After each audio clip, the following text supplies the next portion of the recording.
그 한 뼘의 인생도 하나님 앞에서는 없는 것 같다고 말하고 있다는 것입니다. 22년이 지나고 새로운 23년이 시작되었습니다. 얼마나 세월이 빨리 지나가. 분명히 어제 22년 새롭게 시작한 것 같은데 벌써 23년이 시작되었다는 것이죠. 연세가 있으신 어르신들은 지나온 한평생 한 뼘의 길이었다는 것에 동의하실 것입니다. 그만큼 세월은 짧고 빠르게 지나갔다는 것입니다. 그러면서 이 다윗왕은 그 인생 가운데 든든히 서 있을 때, 이 든든히 서 있을 때라는 뜻은 전성기라는 뜻을 갖고 있는 말입니다. 다윗왕이 전성기를 들어보니 그것도 하나님 앞에서는 그저 화사라는 거예요. 화사가 헤벨이죠. 헤벨이 뭡니까? 입김이라는 뜻을 갖고 있어요. 이 말의 뜻은 순식간에 사라져버린다는 거예요. 다윗이 한 뼘밖에 안 되는 70평생을 살아보니 자기의 전성기를 누렸던 모든 것들도 모든 것이 순식간에 사라져버리더라 라고 고백하고 있다는 것입니다. 이것은 제 말이 아니라 한 나라의 왕으로 살아왔던 다윗이 고백하고 있는 말이라는 것입니다. 인간이 죽음을 알고 아무리 열심히 최선을 다하는 삶이라 하더라도 그 삶이 하나님과 연결되어져 있지 않다면 그 삶은 끝이라는 것입니다. 이유가 무엇입니까? 우리 인간은 하나님과 연결되어 있을 때만 가치가 있기 때문이라는 거예요. 다윗왕은 이 진리를 잘 알고 있었던 것입니다. 우리 역시 내 인생이 하나님과 연결되어 있지 않다면 헛것이라는 것입니다. 성경은 인간을 이렇게 정의하고 있습니다. 시편 90편 3절에 보면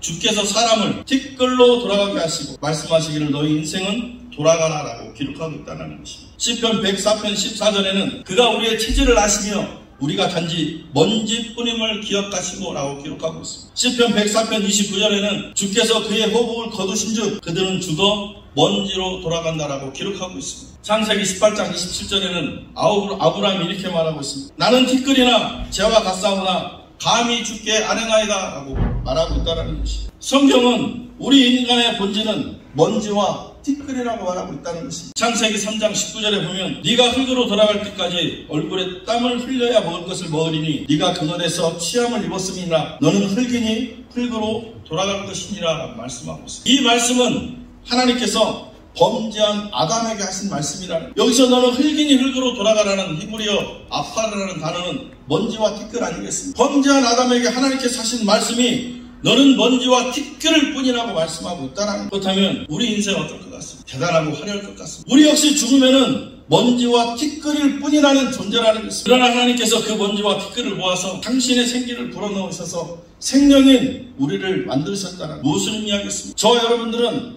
하나님의 형상으로 지음받은 존귀한 존재들이라는 거예요.